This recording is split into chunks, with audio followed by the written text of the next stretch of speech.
Hello, everyone. We are moving to the next session, which has the title Advanced Oncoplastic and Reconstructive Surgery, Techniques and Considerations, Part 1. I'm happy to have with me Professor Osman from Istanbul University, who is also the Professor of Surgery and President of the Senologic International Society, and also Editor-in-Chief for European Journal of Breast Health. Professor. Thank you very much for your coming. Have a good afternoon. It may be difficult to follow the session after the lunch, but we have to start with Dr. Exarchos. He is a consultant breast surgeon in Kingston Hospital, Royal Marsden Hospital in London, UK. Welcome. Thank you for the invitation. So, when I was in my early surgical training 8 years ago, one of my senior consultants told me, George, what is your long-term plan? What is your subspecialty? What do you want to do? And I said with confidence, I want to be a breast surgeon. And he told me, oh, it's going to be a walk in the park. There are only 4 operations you need to know: a mastectomy, a wide local, a central lymph node biopsy, and a clearance. Well, this is not the case anymore. So we have a variety of oncoplastic breast procedures, level 1, level 2. We have the autologous and implant reconstructions, and of course the chest core perforator flaps. So I'm really excited today to share my knowledge and experience in wise pattern mammoplasty. I have no conflict of interest. Before I move to my talk, I would like to express my gratitude to this man here, Mr. Peter Barry, who was my mentor during my fellowship at the Royal Marsden. We spent many hours chasing arteries and vessels, and he has been a great mentor to me and excellent teacher. So what is the wise pattern mammoplasty? So it is the most commonly utilized skin excision pattern. It provides an excellent option for large surgical excisions. However, it has a drawback of a large scar over the IMF and the meridian. And however, it enables wide exposure, so we can obtain very good and clear margins with a nipple elevation parenchymal distribution. So we're doing a wise pattern mammoplasty for various reasons. Usually we do it for reduction. We can do it for a therapeutic mammoplasty, and also we can do it for auto-augmentation, the so-called Ribeiro flap. Now, what are the indications for a wise pattern? So there are 2 indications, mainly a big wise pattern breast and a big tumor. And the other indication that I always take into consideration is what we say the parenchymal ptosis. So what is a parenchymal ptosis? It is the distance from the IMF to the lower pole of the breast. So usually in a parenchymal ptosis of 1 to 2 centimeters, we would recommend a round block mammoplasty, 3 to 5 a vertical scar, and this is a typical wise pattern breast, more than 5 centimeters. So it is a very good case for a wise pattern. Now, how to do a wise pattern mammoplasty? First of all, you need to know your markings. Then you need to be have very good knowledge about the blood supply and the pedicles. You have also taken consideration where the cancer location is, and you need appropriate training and mentorship. Now, this is what I call the wise pattern breast. A few information about marking. So this is a 40-year-old lady that she presented with a multifocal, multicentric breast cancer, the upper central, upper outer breast, early this year in our unit. And we did a left therapeutic mammoplasty and target axillary dissection with a contralateral symmetrization. So what I do for the marking, I always do some dots on the midline, not a straight line because it can deviate. So midline, then IMF, and then the meridians. How do I mark the meridians? It is the half of the lower pole of the breast. and we extend towards the abdomen. Then I always mark the pita-gi point, which is the anterior projection of the IMF to the breast, which is usually the new nipple position. And then I use the bicep back maneuver, so medial and lateral rotation of the breast, for the vertical limbs. So the vertical limbs usually are between 9 and 11 centimeters. And the last thing I always mark is the pedicle. So here the cancer was in the upper outer quadrant, so we did a superior medial pedicle. And this is the patient before and after the procedure with clear margins. Now, what are the pedicles? What type of pedicles do we have? So we have two types of pedicles. It's the NAC pedicle. NAC stands for the nipple areolar complex pedicle, which is a cutanoglandular pedicle, and it can be primary or extended. And then we have the parenchymal pedicle, which is a dermoglandular pedicle, that it is usually a secondary pedicle. And also today I will describe the septal perforator flap. Now, the NAC pedicles usually are these four. It is the lateral pedicle, which is a branch from the axillary artery. The superior pedicle, which is from the secondary costal space, internal mammary artery. The third costal space, the medial pedicle, and the combination, superomedial. So this one of my patients that she presented a few weeks ago, 3 weeks ago, with a multifocal right breast cancer. So this is a 3D MRI scan. You can see here, this is the breast cancer, this is the superior pedicle, this is the medial pedicle with two branches, so this is the superomedial. And this is the same right breast from the lateral view, so you can see here the lateral pedicle, this is the LTA, lateral thoracic artery, and this is the thoracodorsal pedicle. So before any mammoplasty, I always have a look on this 3D MRI scan. It helps me to do my planning. Now, as you know, a few years back, Wernicke, she identified the Wernicke septum, which actually it is the mesentery of the breast, and along that septum we have two usually perforators which provide blood supply to the nipple. Usually it's the fourth and the fifth intercostal perforators. Now, Rancati, 2 years ago, did a prospective cadaveric study which showed that along the Wernicke septum, it's not always the fourth and fifth, but usually the fourth, and the fifth goes along the medial pillar and the lower pole. Why this is an important slide? Because this will help us to understand the septal perforator flap, which is actually all this lower pole of the breast, that we can use it as a flap based on a blood supply from the septal perforators, so fourth and fifth usually, and you can release the dermis and mobilize it in the upper inner or upper outer quadrant to fill in cancer sections defects. So this is how the septal perforator looks in the MRI scan. Usually when we do mastectomy, you can always find it. It comes from the pectoral chest wall.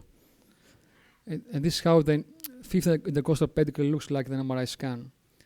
Now, when we have to do a cancer resection, these are the primary pedicles. So in the cancer, in the upper central breast or in the upper inner quadrant, you have to do an inferior pedicle. If the cancer is in the lower pole or in the upper outer quadrant, you have to do a superomedial pedicle. Or if it's very high up, you can use an extended inferior pedicle. And the same, if it's high in the upper outer quadrant, an extended superomedial pedicle. And then we have the secondary pedicles. So we use the lower pole of the breast to fill defects in the upper outer quadrant or upper inner. The main principle here is to keep a broad base, so 3 times more than the height, which provides good blood supply. Now, what is the difference of the septum perforator flap? Is that it is actually a secondary pedicle, but I use the Doppler to find the septal perforators, and once I find them, then I release the dermis over the lower pole, and this increases the mobility of the flap. So I can mobilize high up in the upper outer quadrant. I will show you some videos in the next few minutes. So I always map the pedicles in the breast. So this is a bilateral case, left wide pattern mammoplasty and TAD, contralateral symmetrization. And these are the pedicles on the left breast, superior and medial, and this is the NAC on the superomedial pedicle. Now, do we have the volume here. Can I use the volume to show you some? Oh. Start. Okay, lovely. So this is the left breast, lateral pedicle. You can easily excise it. This is the medial pedicle. Why it helps that? So you can release the dermis and increase the inset position. So there's no tension. It can go very, very close, as you can see here, and do it with confidence. Okay, that's fine. So nice. You can see that the pedicle is still alive, and with confidence you can do the inset rotation. Now T-junction. So I always do a triangle over the T-junction because it helps take the pressure off and it decreases the morbidity of the wound adhesions of that area. This is a case that we did early in January this year. So 72-year-old lady with a large 4 cm cancer in the upper outer quadrant, diabetic. This is how she looks clinically. So it's a large tumor in the upper outer quadrant. And she's an ideal candidate for a wise pattern mammoplasty with a NAC, nuclear complex, based on the superior medial pedicle. This is the mapping of the pedicles, superior and medial. And this is how she looked before and after the procedure. Clear margins. Now, this is the left breast of that lady. These are the feet. The head is here. This is medial. This is lateral. So these are the septal perforators, the fourth, usually the fifth. And once you identify them, then with confidence you can release the dermis and you can improve the mobilization of the flap. This is the pedicle from the skin. So you can excise skin from here and here once you find them. So it's the same pedicle from the outside of the breast. And then in the last slide, you can see the mobility of the flap. You can lift in the upper inner quadrant or in the upper outer quadrant. So this is the nipple on the superior medial pedicle. And you can see how much mobility it can give you if you release the dermis. So that's the septal perforated flap. Now, what do we use to find the pedicles? It's a personal preference. Some people use a Doppler, which I do. Some other more advanced use ultrasound. So what are the closing reflections? So I think patient selection is very important and discuss the expectations. Make sure that the smoker is diabetic. It's not a good option. Keep the pedicle shorter to provide better. It prevents you from complications or risks. Make sure also that there's no tension in the skin envelope because the nipple necrosis is not from the poor blood supply, but from the poor venous drainage. As I said, ptosis is your friend, so more than 5 cm ptosis, it's a good decision. Don't discard anything. So deep epithelialize the wise pattern, then raise the pedicle, then do the cancer resection, and then keep any skin available to fill the defect. And if you don't need any more, you can do the resection after. And what I found really useful is the practice pedicles during simple mastectomies. So when you do a mastectomy now, I hope from now on, you can always identify the fourth intercostal perforator, the fifth perforator, the lateral thoracic artery, the second intercostal perforator. So don't just go and do a mastectomy and close. It's a good practice to identify the pedicles, and during your next procedure, it will be easier to take into consideration when you're doing a mammoplasty. Thank you for your for listening. Thank you very much for a nice presentation. Is there any question or comments from audience? Excuse me, do you use three-dimensional MRI in your old patients? So all the MRI scans, they have this option. It's a kind of angiography also. Yes, it's the MPI and the 3D. So it's standard. Every MRI scan has it. It's not a special MRI scan to do. So I do a right-click, 3D or MPI, and your vessels are there. So it helps me with my mapping.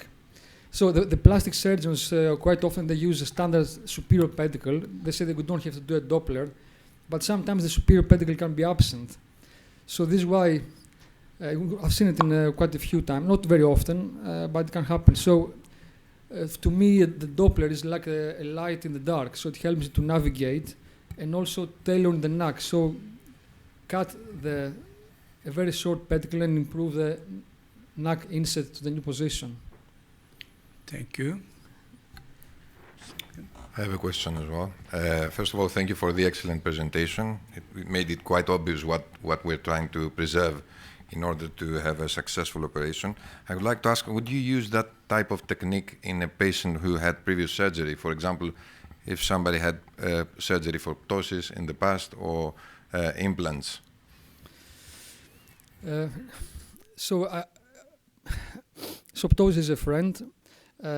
I will use this technique depends on the intraoperative findings. So if I would go for the standardized pattern, and if I identify the septal perforators, I will use it. So, but I wouldn't, I wouldn't decide from the beginning. Quite often you have to make this decision intraoperatively. But it's more challenging in the previous operated breast. And you need to know what type of operation the patient had. Okay, was it an inferior pedicle? Was it superior pedicle? So if she had a reduction, for example, with a sacrification of the superior pedicle, you cannot use that. So it's very important to look at the previous notes and see what type of pedicle she had before. Right. So once again, we have to look for the vessels. I always use it. So I always have a Doppler in my bag. I cannot work without it. Thank you very much. Okay. Thank you, Mr. Exarchos. And now we move on to the next speaker, who we're happy to have with us Professor Alexandra Georgia Spiropoulou, who is a professor of plastic surgery at Aristotle University of Thessaloniki, and she's going to speak about free flaps in breast reconstruction. Dear colleagues, dear President of the Congress, thank you very much for inviting me to give this talk. Ça commence mal. So I have no conflict of interest. First of all, we would like to discuss who is a good candidate for breast reconstruction with a free flap. Of course, apart from the wish of the patient, we have to take into consideration if there is excess tissue in an area distant to the mastectomy site that could be used for reconstruction in order to improve the whole body contouring of the patient. So, for example, if there is excess fat in the abdomen, and so if we perform the abdominoplasty that follows the DA procedure, we could say that the patient somehow benefits from in her mind, gains something out of the whole devastating procedure of the mastectomy. She has to be preferably a non-smoker and a patient that has or will be irradiated in the mastectomy area is a good candidate, as we know that there is a high potential of complications in an implant-based reconstruction. She must not have significant comorbidities, for example, thromboembolic disease, of course, we take into consideration the patient's wish. So in this case, in this patient that we perform a DA flap, we can see that the body contouring has improved. If a patient is thin and toned and has no excess tissue, then she's not a good candidate, obviously, and we can have an implant-based reconstruction that will give her a very good result. So we should not try to do a free flap reconstruction in every case. When is it a good time to perform a free flap? The immediate autologous reconstruction enables us to preserve the breast footprint, which is the most difficult part of reconstruction. So this gives us a superior result. And the flap can be buried with a small skin paddle that we can use for the nipple areola reconstruction. And even if it's large, at first we can excise it and create a nipple areola at a later stage. This study that compared the immediate and late group of reconstruction demonstrates a higher scores for body image and self-esteem and patient satisfaction in the immediate group compared to the delayed group, where there are higher levels of overall distress and depression, and there is a less comfort with physical intimacy. Here we have to say, though, that the patients that undergo a delayed reconstruction are usually, let's say, more grateful towards the surgeon, if I can say, if this is not a very politically correct thing to say, but usually they are more grateful towards the surgeon because they spend the time mourning their mastectomy.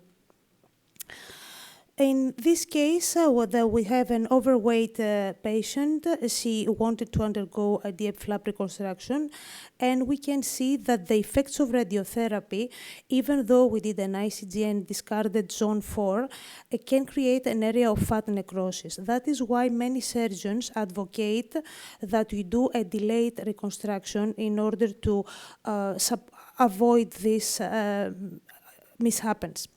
However, there are numerous studies that suggest that there is no decrease in the efficacy of radiation when a reconstruction is performed, and these studies, a prospective one and a systematic review and meta-analysis, suggest that there are equivalent rates of fat necrosis, flap loss, and thromboembolism.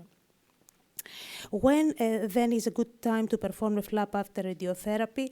We should at least wait 6 months, but of course there is a clinical decision. So we have to evaluate clinically the quality of the breast skin, and if it's tight and inflamed, we should wait and for the inflammation to settle. The methods that we use for localizing the perforators are the handheld Doppler, which is the most classic method, that is the one that we use. But of course, there are other more sophisticated methods like the color duplex and CT angiography and MRI.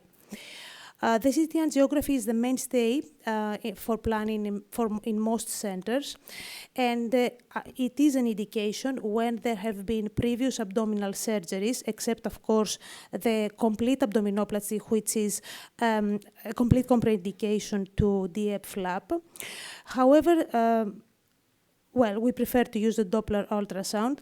Just some thoughts. The 30 minutes extra operative time in an average cost clinic in Thessaloniki, when I'm working, costs 100 euros, while a CT angio costs 215 euros. However, every 30 minutes of prolongation of operating time increases complications by 14%, and these are all facts that we have to take into consideration. So when we try to form the flap to a breast, there are again sophisticated methods like 3D printing for preoperative planning, or the Chrysalix camera. However, if you don't have access to this, you can just use your hand and your eyes to estimate the size. So my hand, I'm wearing 7 gloves, is approximately 150 ml. So it weighs, it can have the volume of a cup of a glass, of a small glass of wine. So a good way to get used to this is try to estimate the size of the volume that you remove when you perform the mastectomy before it is weighed. So this gets you accustomed, and you get used more and more to estimating correctly the size that you need and the size that you have removed. ICG, of course, helps us discard the areas that are non-well vascularized, and we discard the zone 4 intraoperatively because this undoubtedly will cause trouble. When we try to assess which flap to perform, we assess the donor side and the breast size, and of course, DF flap is the best donor side according to myself, but other people are very well of using other donor sites. The muscle-sparing tram enables you to have some more tissue because the muscle, and a quicker dissection also, because this gives you a part of extra tissue. Like in this lady, this was one of the first cases that we did when I was in Thriasio, and she had a muscle sparing tram. And this is one of the cases that we published when I was in UK. This is a double muscle sparing tram and an implant reconstruction. So the DIEP flap, of course, as we said, is the main procedure that is used for free flaps. And it can be also neurotized if you use the 3 to 4 of lower 6, 4, 7 thoracic nerves. You can have a cap B in this patient, even though she's normal weight, and you see maybe you don't estimate that she has enough tissue, but you can get approximately the cap that she had. And even in overweight patients that, of course, have more complications when BMI is above 30, see, this one had BMI 39, you can still have a size that approximates the other side. As I said, I just use the Doppler, but of course you can have more sophisticated methods to use for reconstruction. And again, even though a patient may be thin, you can have enough tissue to have enough volume on the breast. The S-gap and I-gap have as disadvantages that even, especially in the I-gap, that there is a painful donor side to sit for 3 to 6 weeks. And if the sciatic nerve is not covered, it may be painful. These are not mine cases, they are from a publication. According to myself, I don't consider this a nice donor side because I wouldn't ruin a buttock to create a breast, but this is the surgeon's and patient's preference. And the tuck flap, this may be a patient with, that has a good indication because she has a small cap and has excess tissue at the thighs, so she can probably have a thigh lift. She's still considering it. And the lumbar artery perforator flap again uses tissue from the lumbar area. There is also a possibility to perform a nerve anastomosis with the cluneal nerve, but the pedicle is short. Again, this is from a publication. And the Rubens flap uses the tissue superior to the iliac crest. The dissection is difficult because this has a very tortuous course. And probably this is a patient that is a very unique patient to have this type of reconstruction due to her body contour. So where to perform the anastomosis in the internal mammary or thoracodorsal? There is no difference in the blood flow within the flap, either if you perform the anastomosis to the thoracodorsal or internal mammary. However, if you perform the anastomosis to the thoracodorsal, even though it might be open already when the breast surgeon does, for example, the axillary dissection or the sentinel node, you ruin the possibility to have at a later stage latissimus dorsi, so you burn your bridges with the latissimus dorsi. And finally, what if we do a neurotized versus non-neurotized flap? There is a heterogeneity of the data in the literature, and that there is still not a strong evidence that there is a benefit in the comparison of these two procedures in the long-term results. Thank you very much.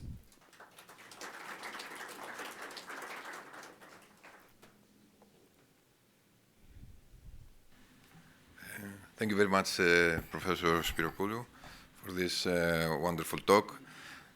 It's very clear that this type of surgery is a subject of only of plastic surgeons internationally. It's very complex surgery, and it requires training and continuous practice. So I get the impression that we don't have many. I can see a few very good plastic surgeons in this room, but I know that in Greece we don't have many plastic surgeons who practice free flaps. What do you think is the reason for that? I think it's because it's very costly and needs specific training. Specific training you can have, but especially in the private practice, there are not many people that can pay for this type of procedure. Okay. I think we have time for a few questions. Any questions, please? Andrea? make a comment? Make a comment? We can do the comments at the end, if that's okay. At the end, yes. Is that okay? Yeah, okay, thank you. Okay, thank you. Okay, thank you very much.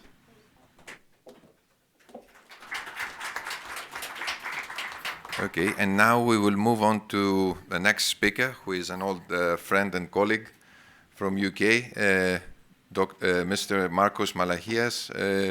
Marco is a very experienced plastic and reconstructive surgeon, and works in one of the busiest, probably the busiest service in Europe at Queen Elizabeth University Hospital in Birmingham, UK. And we all had cases where we thought that may have been inoperable. Okay, so Marco, I think, is going to give us an idea of what else we can do to do with these cases. So the title is Chest Wall Reconstruction in Locally Advanced and Recurrent Breast Cancer.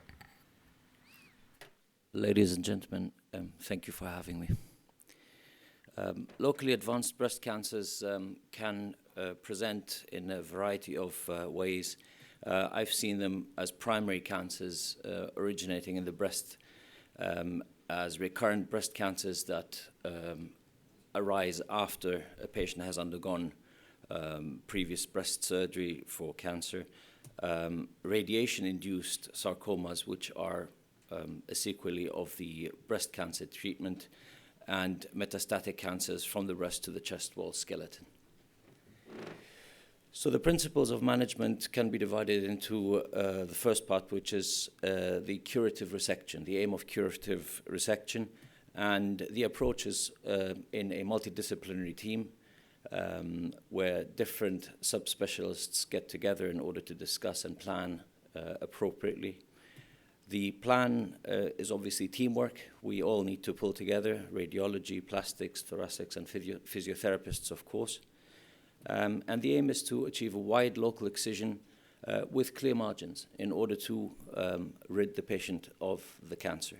That is the aim of the curative resection. Now, with regards to the reconstructive part, we have to consider two parts. First part is the skeletal reconstruction, which may be rigid or non-rigid, and this is to restore the respiratory mechanical functional integrity of the thoracic area. And the second part is the soft tissue coverage. Nothing works unless you have adequate coverage with structural integrity in order to protect the reconstructed chest wall. Otherwise, infections become a problem, and you're pretty much back to square one, where you have to remove everything and put the patient on long-term antibiotics. And that is quite traumatic and quite challenging and problematic for a patient who's already limited in their resources, their physiological resources. So how do we reconstruct the chest wall, the metalwork, the bony bits, the hardware, if you like? We have flexible options like barriers such as synthetic meshes and biological meshes. The synthetic meshes like Marlex are quite cheap. They're easily available. The problem is that they are, technically speaking, a piece of plastic, and it will never get incorporated into the body and always poses an area for infection. The benefits of using a biologic mesh is that eventually this gets incorporated into the patient's own body, into the patient's own anatomy, and subsequently can fight infection and has the downside of creating more of a seroma during the first 6 to 8 weeks. Then we've got the rigid fixation osteosynthesis, which is titanium bars, cheap and cheerful, or something more sophisticated, which is a 3-dimensional titanium printed implants with hydroxyapatite. Our unit was the first in the world to successfully implant this in a patient who survived. It was printed for us in Australia after we forwarded the 3-dimensional reconstruction, CT reconstruction, to the company in Australia, and a few weeks later received the custom-made prosthetic, which fits like a glove would fit a hand. Then we've got a hybrid, which is basically a combination of the previously mentioned modalities where you use Marlix and methyl methacrylate, or Marlix and titanium bars, or acellular dermal matrix and titanium bars, or a combination of Marlix, methyl methacrylate, and titanium bars. The benefit of methyl methacrylate is that we can also mix antibiotic powder into it, which makes it more resistant to any form of infection. So a few examples, and the very first one is the simplest version, and that is Marlix mesh. You can see here I usually use Ethibond size 0 or size 1 sutures in order to fix that in place. 3D titanium printed implant, this is actually the one that I mentioned earlier. ADM and titanium bars again, where the ADM is sutured into the chest wall in a similar fashion like the Marlix, but as I said, it has the merits of being incorporated into the patient's body.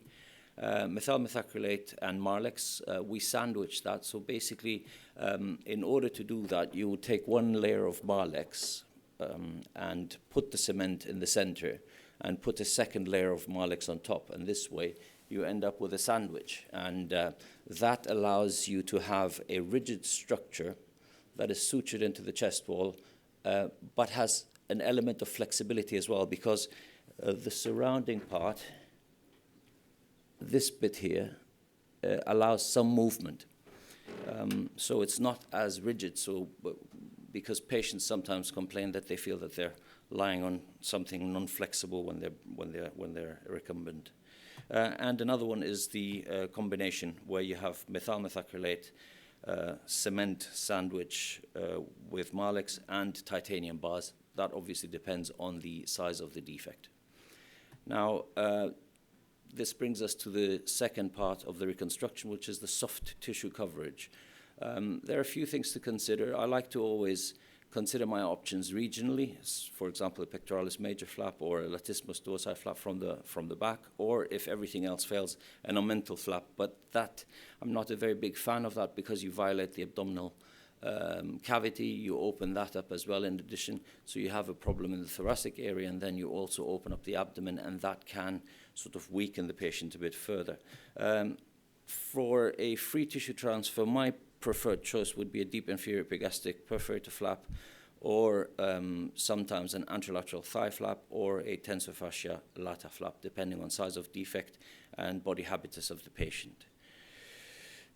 The benefits of having a free tissue transfer, in my opinion, is that you can keep the operative sites clear. There's less chance of spilling and soiling, and it's definitely worth considering. Another thing worth considering, or one has to take into account, is whether or not there's an associated skin defect. Because if there's a skin defect, that adds the problem that we also need to consider, not just the coverage, but also getting robust skin. So if there's no associated skin defect, that makes things a little bit easier. Now, with regards to associated skin defect, we can use a myocutaneous or muscle cutaneous flap, which is either a free or a pedicle tram, as Professor mentioned earlier, or a latissimus dorsi. For a fasciocutaneous flap, we can use the anterolateral thigh flap from the thigh, or a muscle flap with a graft, where we use latissimus dorsi, pectoralis major, or serratus, and put a skin graft on. You may notice that I've put the omental flap under that, but I ran out of space on this slide, and that's why I've just included that. I've bundled that in with the muscle and graft flap. When there's no associated skin defect, things are fairly straightforward. You raise a latissimus dorsi or a pectoralis major muscle, and you rotate that into position and cover it up with the surrounding skin. So, a few cases. This is a patient with a locally advanced primary breast cancer and a free DIEP reconstruction. This lady was 29 years old, and if you look in the center of the scan, this part here, you'll see that there's a nasty growth.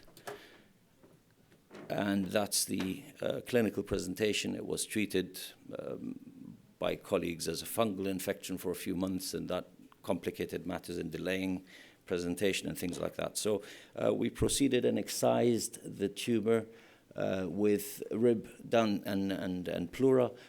You may notice the green background here. That is a little piece of plastic that we use in order to suture the vessels, and in her case we've highlighted that so that you can see the recipient vessel, which is the internal mammary artery. And here are the titanium bars in place with an underlying mesh that was sutured in place with a size 1 Ethibond suture, the green sutures. And this is the microvascular anastomosis done, covering the defect, and this is the final result. Now again, here you can see the scan with the tumor, as I highlighted it earlier here, up here. And the next scan will show you what the reconstructed area looks like.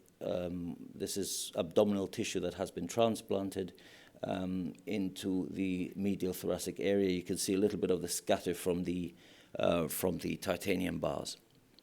Another one is a recurrent breast cancer and a free tram. If you have a look here, there you can see our tumor, that area there. And this young lady presented with a swelling and a persistent wound, and this is unfortunately what we found. There you can see the excised specimen, and here's the undersurface of the excised specimen where we removed the breast, part of the lung, I think 4 ribs, and the pericardium as well.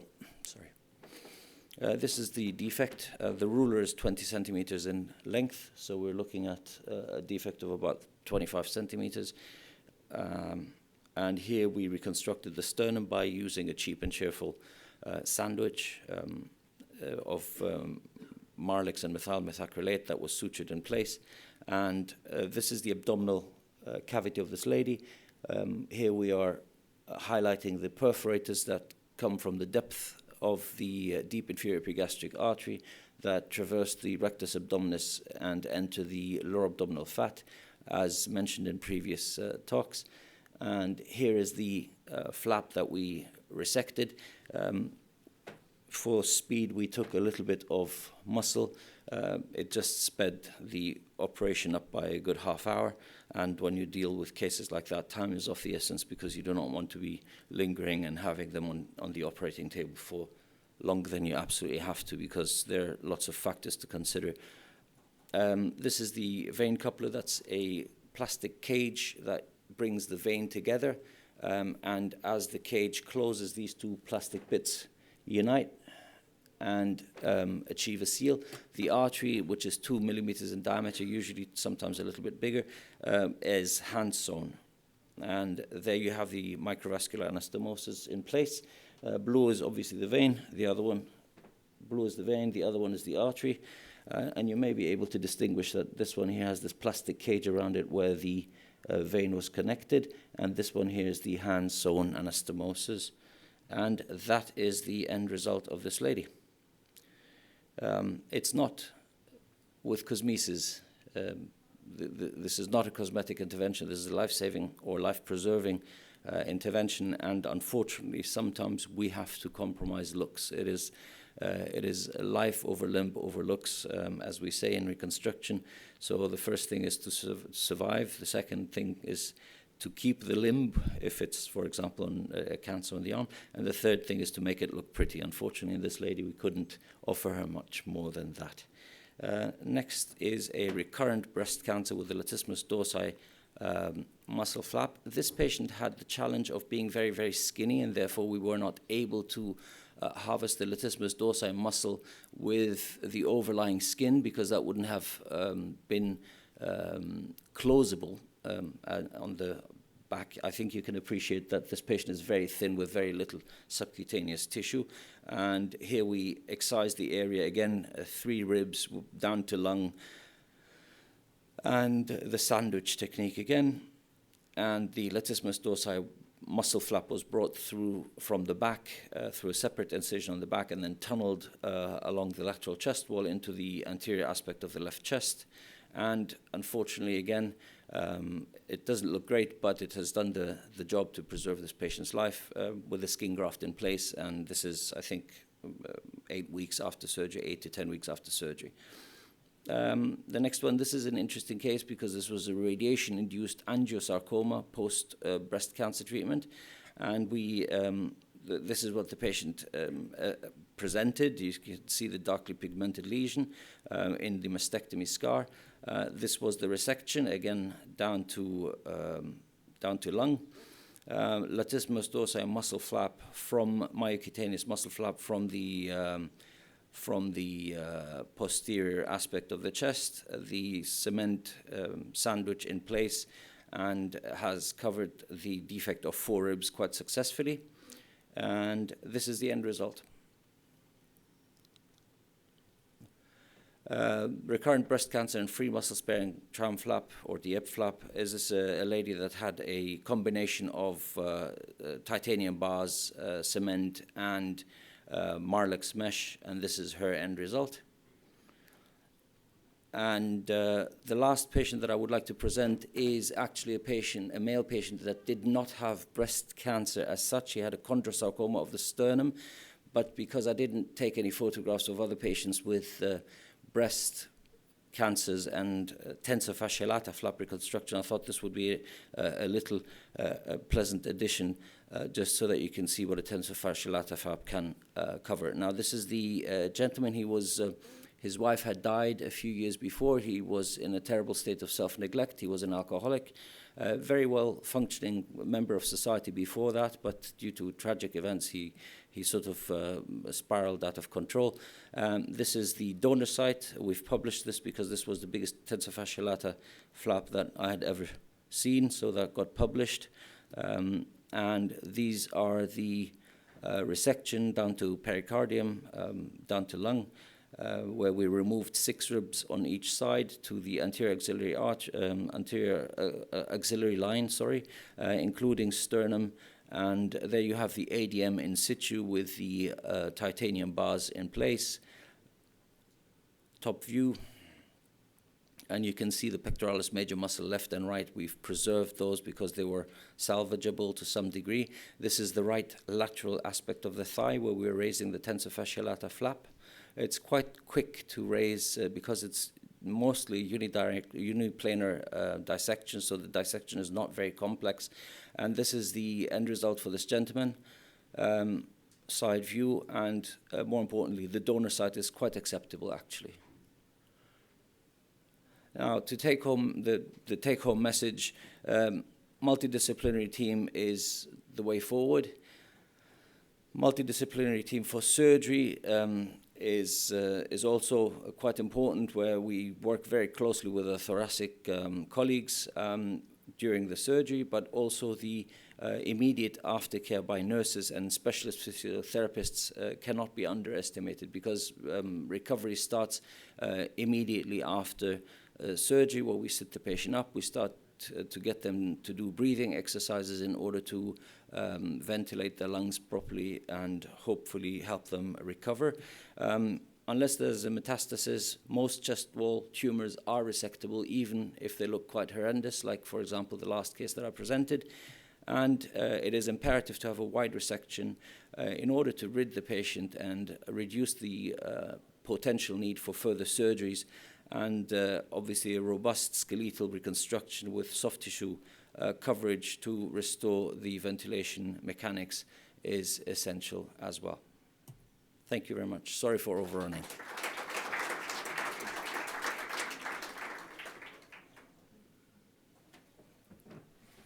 Thank you very much. We are open discussion and comments from audience.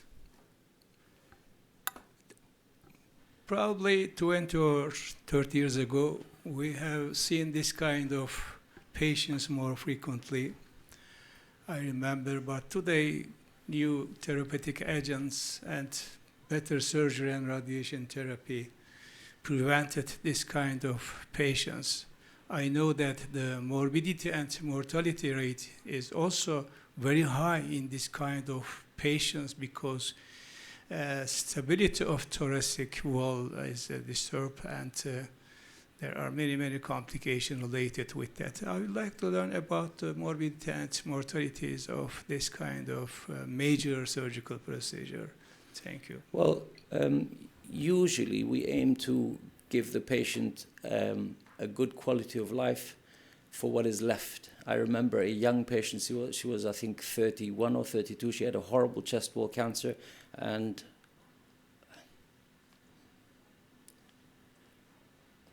we knew she was going to die,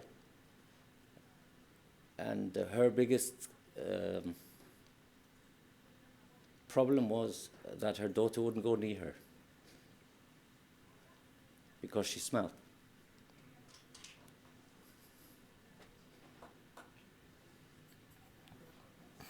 Fantastic work, Marco. Thank you, sir. Thank you very much for being with us.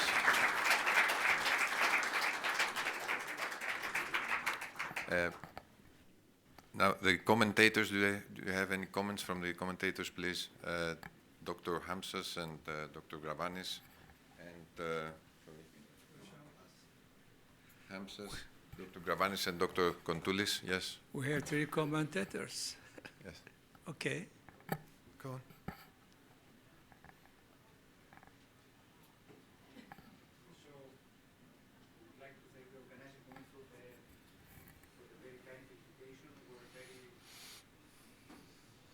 Very interesting talks of very experienced people.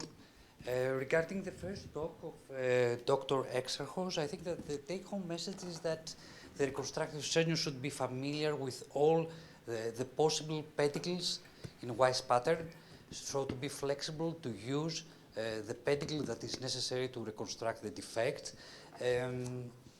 He said that he decides intraoperatively which pedicle to use. I think it's nice to have a pre-operative plan and have decided the pedicle before. Of course, you have to be flexible if the margins of the tumor. I don't say that. So you know the pedicle from advance, and you use the septal-perforated flap as a backup plan. Ah, okay, okay. So you know, yeah, that's great. For Yes. example, for a Sure. and you use that as a plan B, so you know where you're going. Okay, that's great. And don't cut anything unless you're sure. So the septal-perforated is a plan B. Nice, thank you very much. Regarding Professor Spiropoulou, great talk with great results. I would like just to make a comment regarding the timing of the autologous reconstruction in relation with post-mastectomy radiation therapy. I think that is, there is a big meta-analysis in the US that it indicates and strongly recommends that the reconstruction should be delayed, because the autologous reconstruction is a very precious reconstruction, is a lifetime reconstruction, so there is no point to expose this valuable piece of tissue to radiation. And regarding the timing, I think that contrary to the implant-based reconstructions can be performed earlier as to implant-based reconstruction 6 months. I think there is a strong evidence, and also it's our experience that you can do it even in 2 months after the completion of the radiation therapy. And regarding the last talk of Dr. Malachias, very, very impressive cases. Thank you very much. Very important to have in mind that we have a skeletal reconstruction and soft tissue reconstruction. The skin is, of course, the key point for the successful reconstruction, especially if we are using foreign bodies. And I would like to comment that I think that in the reconstructive ladder, the free flap or a distant flap should be the first choice, because I don't think that it's very wise to use a local muscle flap such as pectoralis major or anterior, serratus anterior in already traumatized chest. And I would like also to highlight the great use of ALT flap, because you can use the vascularized fascia lata, so you don't have to use a foreign body, a foreign mesh, because you have the vascularized fascia lata that can be used as a mesh with very sealed suturing. Yeah, What is your opinion? With regards to the second part of your comment, thank you very much. The fascia lata will not be strong enough. We find that in order to maintain adequate ventilation and the mechanics necessarily an inhale. It wouldn't be sufficient. That will compromise your mechanical ventilation. Sorry, yes, of course. Thank you. I was basically just saying that using fascia lata as such would not necessarily give us the rigidity or the firmness that is necessary to maintain thoracic wall integrity. Please, with regards to the first part, yeah. Yeah, in all fairness, we use what we can, right?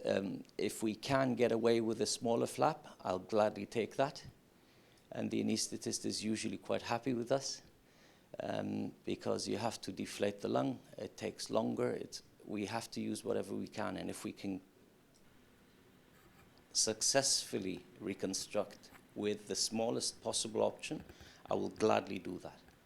Because as Professor very accurately pointed out, every half hour on table is a 14% increase in postoperative complications. So speed is of the essence because it's not just the resection, it's the deflation of the lung that is essential. It is the secondary donor site. There's so many different factors, and time runs away with you very, very quickly. All of a sudden you look up and it's 6 p.m. and you've been at it for 6, 7, 8, 9, 10, 20 hours. And if I can get out of a sticky situation swiftly, that would always be my first choice. But thank you for your comment.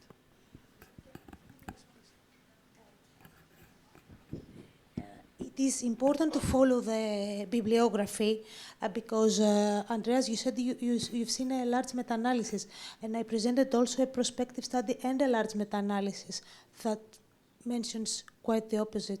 So that mentions that you can use, immediate reconstruction. Yes, and there is no difference, So one meta-analysis says the other one, the other thing. A couple of months ago in PRS, Yes. radiation therapy breast reconstruction by Rory from MD Anderson. Okay. Yeah. Yeah. My experience is also that whenever I have used a flap and then it was radiated, the aesthetic outcome was compromised. The flap was harder, even if I have used two perforators, better blood supply. Yeah. The flap was always. Yeah, but we cannot rely on our experience. We cannot rely on our experience. Dr. Hamsas, any comments, please? Quick. Thank you all the speakers for the excellent presentations. We see that in the difficult situations, it's very important the combination of the collaboration of the different specialities in order to have the better results. And very important in Himalayas said that when we have a local advanced problem in the chest, it's very important to make a huge excisions of the problem in order to have better results and less recurrence. And this is important to collaborate with thoracic and plastic surgeon and other specialty in order to have the possibility to cover the defect. And thank you the other speakers for the... Dr. Kontoulis. Excellent talks and very comprehensive presentations. I don't have anything to add to our two fantastic plastic surgeons. I agree with Mr. Exarchos that we need to have preoperative marking and good knowledge of the circulation to the nipple. We should have a plan B. I assume that nowadays less and less you're doing an inferior pedicle wise pattern mammoplasty with the, in the era of perforator flaps. Yes, my favorite pedicle is the superomedial, it has a better aesthetic outcome. There is good evidence that the inferior pedicle is bottoming out after many years. There is published literature. The only reason I would use the inferior is if the cancer is in the superior medial location in the upper central breast. If I don't have a superior medial, I use a lateral pedicle, which I Doppler it, I map it, and it has a very good outcome. So if superior medial is not possible, go for a lateral. So inferior, I've rarely used it, and I have many colleagues that agree with this approach.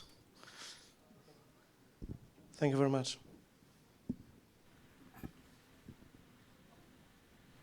Okay, we come to end of the panel session. I'd like to thank you for everybody for your listening to excellent speakers, guests. And I think we will have a break for 30 minutes, President.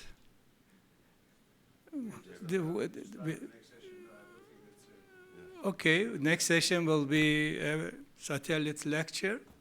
Okay, thank you.